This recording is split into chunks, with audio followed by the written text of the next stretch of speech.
বোলপুর মহকুমা হাসপাতালে ফের চিকিৎসার গাফলতিতে সদ্যজাত শিশুর মৃত্যু।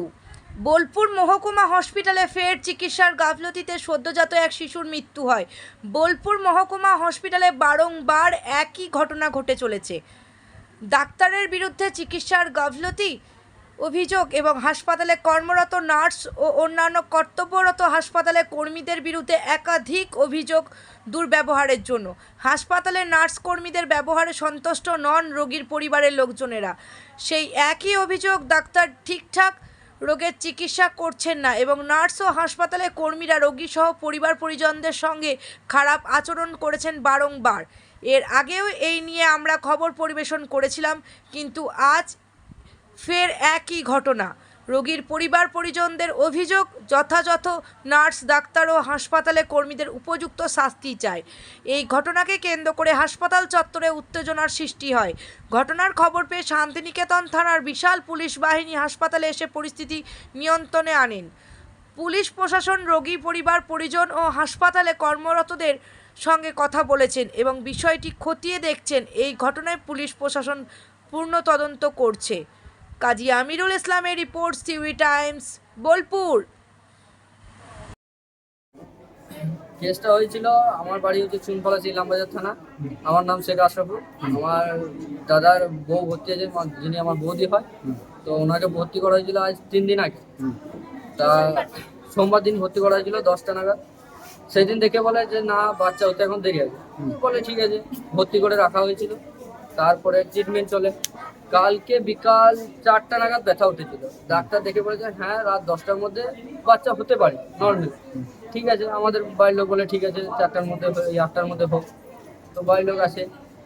এবার ও যন্ত্রণাতে কষ্ট পাচ্ছিল, সেই কারণে তার মা তার কাছে যাচ্ছিল। নার্সরা নাকি তাদের সাথে বলছে যে তোমরা বেশি জ্ঞান দিও না, বেশি জানো না আমাদের থেকে, আমাদেরকে আমাদের মতো কাজ করতে দাও। সেরকম এর আগে অনেক কেস হয়েছে, সেগুলো বলতে চাইছি না। তো কোন ডাক্তার দেখছিল এখানে? ডাক্তারের নাম কোনো ডাক্তারই ছিল না, এমনকি ওই যে 4টার পর দেখে গেছে তারপর থেকে কোনো ডাক্তার ছিল না। আমাদের অভিযোগ তো সেটাই, যে যার ডিউটি ছিল সেই ডাক্তারকে এনে আমাদের চোখের সামনে সাসপেন্ড করবেন। যে 8জন নার্স ছিল তাদের উপযুক্ত ব্যবস্থা নেবেন। এবং সব থেকে বড় কথা, বড় অফিসার হচ্ছে আমাদের গেটের সিকিউরিটিরা, তার স্বামীকে বলছে তুমি লিখিত নিয়ে আসো। এমনকি সিয়ান হসপিটালে একজনের পেশেন্টের কাছে একজন রাখে, 2জন না। তো একজন সে তার মেয়ের কাছে থাকবে না, তার জামাইয়ের কাছে যাবে না, তার বাড়ির লোকের কাছে যাবে লিখিত নিয়ে যে আমার জামাইকে প্রবেশ করাবো, আমার মেয়ের মানে বাড়াবাড়ি অবস্থা। এমনকি আমাদের মানে বাড়ির 3-4জন এসেছিল, বলেছিল দেখো অসুবিধা হলে তোমাদের বড় অফিসার যে আছে তাদেরকে ডেকে দাও, তাদের সাথে কথা বলবো, দরকার হলে আমরা রেফার করে নেবো বা নার্সিংহোমে ভর্তি করবো, সিজার করা হলে সিজার করবো। তখন মেয়েটার মা গিয়ে বলে যে এরকম যদি খুব অসুবিধা হচ্ছে আমাদের সিজার করে দাও। তখন নাকি বলে মেয়ের মাকে যে তোমরা পারলে নিজে সিজার করে নাও। তাহলে নিজে যদি সিজার করে নেবো, ওরা টাকাটা কি মোবাইল চালানোর জন্য নিয়েছে নাকি? আর যে ডাক্তার মানে এখানে ডিউটিতে ছিল, সে ফোনে নাকি বলছে এটা এ করো, এটা ও করো। তোমরা এখন কি চাইছো? আমরা এখন চাইছি যে 8টা নার্স ছিল রাত্রে মেয়েটার কাছে, সেই নার্স 8টাকে আমাদের চোখের সামনে আনো। যে ডাক্তার ডিউটিতে ছিল সেই ডাক্তারকে আনো। এবং যে জমিদার জমিদার সিকিউরিটি ডিউটি ছিল তাদেরকে একবার আনো। তাদেরকে আমি বরণ করবো, বেলপাতা নিয়ে আসবো, পুজো দেবো। এর আগে একটা কেস হয়েছিল নানুর থানা, অবসান করার পরে কি করে বাচ্চা নামে। এত গাফিলতি কেন হবে সরকারি হসপিটালে? এইখানে হসপিটালে টাকা কামাচ্ছে, হচ্ছে না। নার্সিং খুলছে, দিনে 800 টাকা ফি পাচ্ছে, একটা পেশেন্টের পেছনে 800 টাকা পাচ্ছে। কেন সরকারের কাছ থেকে বেতন পায় না? না সরকার কেটে নেয় একটা পেশেন্ট মারা গেলে? হ্যাঁ, এখন আমি 8টা নার্সকে, ওই আমার পেশেন্ট যেখানে ছিল সেখান থেকে 8টা নার্সকে বেরোতে দেখে আমি আটকাই। এমনকি আমার পুলিশ এখানে ধরেছিল, তাকে আমি সাইড করে নার্স কোটাকে আটকেছিলাম। তিনারা বলে এরা স্টুডেন্ট। তো আমার বলা যে ওরা স্টুডেন্ট হলে ওই লেবার রুমে কি করছিল? ঠিক আছে, তাদের কথা শুনে ছেড়ে দিছি। এমন কি বলেছে ঠিক আছে, যে 8জন ছিল সেই 8জনকে তোমাদেরকে এনে দেওয়া হবে কথা বলার জন্য। তো আমার বলা বক্তব্য, সুপার আসুক, ডাক্তার আসুক, যে 2জন গার্ড ছিল তারা আসুক, এবং যে 8টা নার্স ছিল তারা আসুক। এটা হচ্ছে আমার মেন বক্তব্য। তারপরে কোনো ফয়সালা হবে। এখন আবার কি বলছে, আমি পেশেন্টের কাছে গিয়েছিলাম, একজন নার্স ছিল, তিনি বলছে হ্যাঁ আমরা মানছি, একটু জোরে কথা বলি। আমরা হ্যাঁ যদি আপনাদের বলতে হয়, আমরা জানি হসপিটাল মানে হবে একটু, তা বলে ভাষা খারাপ করে গাল দেবে, এটা মেনে নেবে না কেউ। আর যে বলছে যে বাচ্চাটা হলুদ হয়ে গেছিল, ভুল ট্রিটমেন্টের জন্য হয়তো আগে ইয়ে হয়ে যেত। তাহলে যখন সোমবার দিনকে ভর্তি করে তখন কি সে ডাক্তার মূর্খ ছিল, না এমনি টাকা দিয়ে পাস করেছিল যে দেখে না যে রিপোর্ট গুলো যে ভালো আছে না খারাপ আছে? যে আজকে আমাকে বলছে মারা যাওয়ার পর যে বাচ্চাটা হলুদ হয়ে গেছিল আর ভুল ট্রিটমেন্টের জন্য হয়েছিল, তাহলে কেন বলবে সব কথা? আমি তার সাথে কিছু বলিনি, কারণ আমার পাশে পেশেন্ট ছিল। আমি তাকে বলি দিদি আপনার কথা মেনে নিলাম, আমাদের পেশেন্টকে ছিল। আমি সোমবার দিন নিয়েছি মেয়েটাকে, বললাম তো প্রথম থেকে। আপনি বলুন। সোমবার দিন আমাদের প্রথম থেকে ডাক্তার দেখি বাচ্চা লিয়া। হ্যাঁ, ডাক্তার বলেছে যে পেশেন্ট, কোন ডাক্তারকে দেখিয়েছিলেন? আমরা মন্ডল বাবুকে দেখিয়েছিলাম ইলামবাজারে। আচ্ছা, মন্ডল বাবুকে দেখিয়ে মন্ডল বাবু বলে দিয়েছিল যে এমনি পেশেন্টের কিছু অসুবিধা নাই, সবই নর্মাল আছে, কিন্তু আপনাদের বাচ্চার গলাতে নাড় জড়ানো উচিত।